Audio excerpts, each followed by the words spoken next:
Hello, welcome back to my channel, guys. Before I start working on the Cadillac, please help me subscribe to my channel. Click that bell notification so every time I have a new video, you guys will be updated.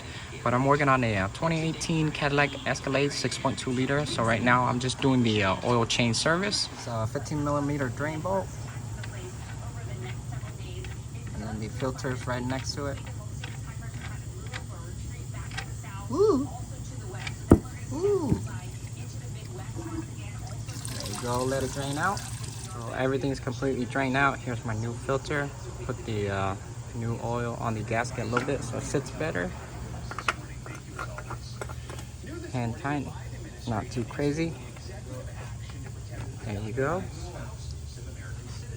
For the drain bolt, so this is tight. This is all the way down. Snug it a little bit and wipe the swap. That's it. For the oil, it takes 0.20. I have 0.20 synthetic here. This one's a 6.2. So when I looked up on the computer, it says 8 quarts. So I'm gonna put it in 8 quarts and then check it after. So I put in 8 quarts already. And now I'm gonna check the dipstick.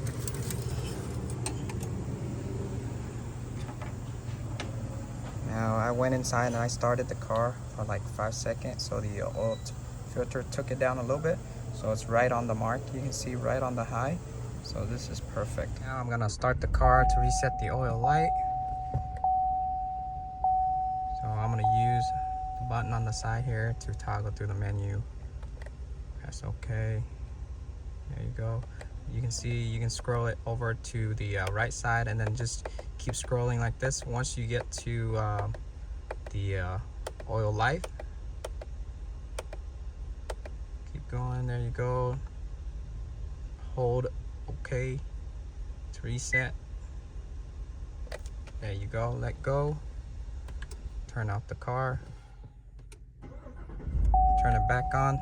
There you go. That's how you reset the oil light for the Cadillac.